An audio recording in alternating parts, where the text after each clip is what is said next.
In these two examples, we're going to be doing some antiderivatives, and we have a little bit more complex looking problems, and we get some trig thrown into this mix. What we have going on here is going to be a u substitution kind of a thing. And so we need to kind of rewrite stuff that we're looking for on this is not so much location-wise. It does play a role, but if I were to take the derivative, and I'm not worried about the coefficients, I'm worried about just the powers. If I do the derivative of an x squared, I get an x, and if I do the derivative of an x, I get a constant.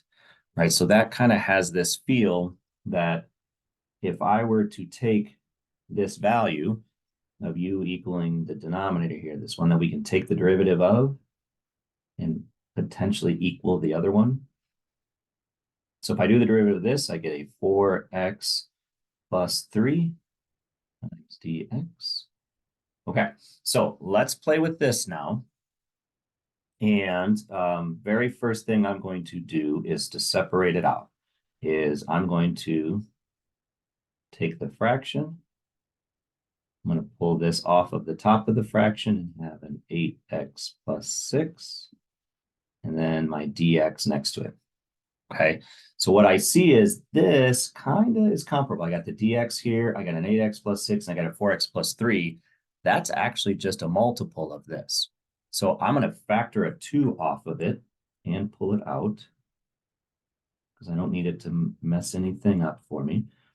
So I have a 2x squared plus a 3x, and then this piece would become a 4x plus 3 dx. So no matter what, I always take the numerators and I pull them off of the fraction so I can look at this as a fraction.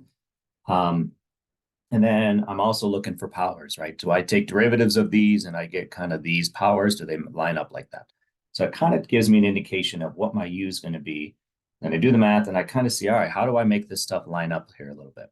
So now it's perfect. So this whole piece right here can be substituted and replaced with du.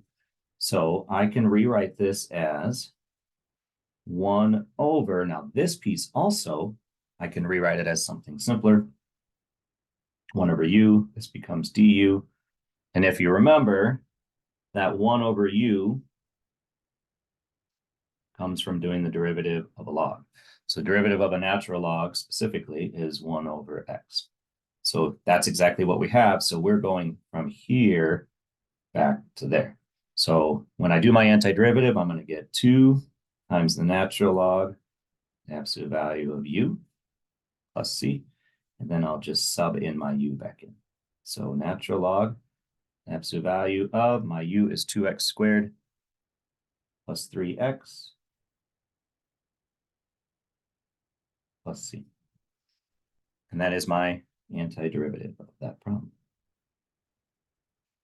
All right, and then let's do one more. All trig problems are chain rule problems. And so if I really wanted to do this, I would really need this to just be a cosine of x, but I don't have that. I have a 2x on there.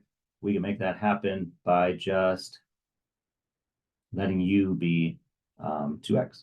So that means really we're to be doing the antiderivative of cosine of u, right? But some substitution, it's a little not as simple as that. So if we do u, we do the derivative of that. So du would be equal to 2 dx, right? And so I don't have a 2 here, so I can pull that 2 to the other side. And there it is. So dx can be replaced with 1/2 du. So dx can be replaced with, more space, 1/2 du, and my 2x I can replace with u. So now I just need to figure out what's the antiderivative of cosine. And so if I kind of go through my chain here, if I take the derivative of sine, I get cosine, which is perfect because we're sitting here looking to go backwards. So the antiderivative of cosine is sine of u. Let's see. And our final answer is going to be 1/2 sine. We'll plug our 2x back in for u. Let's see. And that is our antiderivative. And just real quick, if you were to do this, this is a chain rule. So you would be doing the derivative of sine is cosine of 2x. Then you'd be timesing it, multiplying it by the derivative of the inside. And the derivative of 2x is 2. which would then cancel away the 1/2 and just leave you back with that answer.